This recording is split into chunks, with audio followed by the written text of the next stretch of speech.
It really is. And speaking of the first five, let's move into our MLB now. We have the Astros versus the Athletics and the Yankees versus the Rays in Monday's game ones of the ALDS. Now, we are out of the wild card series into the divisional series, and we have two matchups between divisional opponents.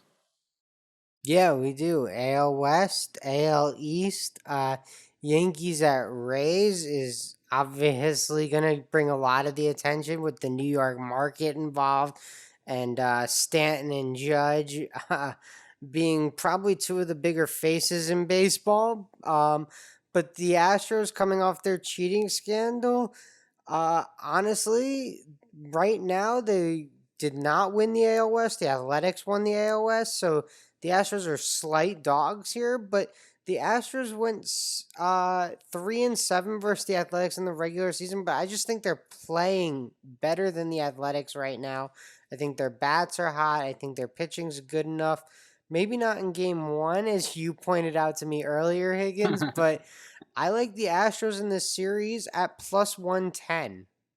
Yeah, Lance McCullers versus Chris Bassett is going to be the probable pitchers for this matchup, and McCullers has not had four great outings recently. The Astros lost all four of those games. Whether or not McCullers got the decision there is up in the air for some of those, but I like the over in this first game now. It is important to note that both of these series are going to be played at neutral sites. The AL teams are going to go play in NL stadiums, and the NL teams are going to play in AL stadiums.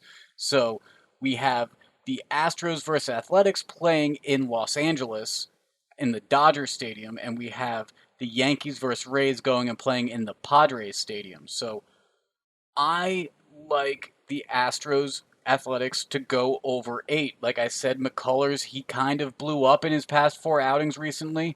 I like the bats enough against Chris Bassett that I think the Astros will hold their own as well, and over 8 doesn't feel too bad. No, over 8 seems reasonable. I don't know. I don't have a strong lean either way on this game. Bassett pitched really well in his last start, so you got to hope he doesn't hold Houston to one run over 7 innings.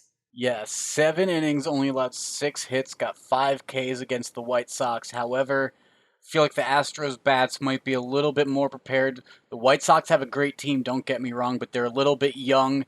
Maybe next time they get back into the postseason, they'll be able to make a push. Whereas the Astros, they've been there before. Without fans, I think the nerves should be gone, and I think the Astros should be able to put up some runs on their own. Over 8 doesn't feel too bad. Now, you mentioned the Athletics having a 7-3 advantage over the Astros during the regular season. The Yankees Rays series was pretty similar to that during the regular season. Tampa was 8-2 against New York in the regular season. Do we see any evidence of New York flipping the tides in this, you think? Well, the way New York looked against Cleveland, you might think so, but Tampa looked pretty strong against Toronto as well. Um, I, you know, I said take the Astros plus money in their series. The Rays are actually plus money in this series as well, but I might just take them game by game and get the little added value because plus 105 in a series to the Yankees, but plus 130 in game one. So if I can just, hit them 3 times in a row and they win at better numbers, you can probably make more money. So I think I'm going to try attacking it that way first, Higgins, and attack this plus 130 in game one, Tampa Bay and New York. And I think I'm going to be on the over in this game, over 7. Garrett Cole is a different pitcher in the postseason. That is true. However, this season he has been known for giving up a home run basically every single start.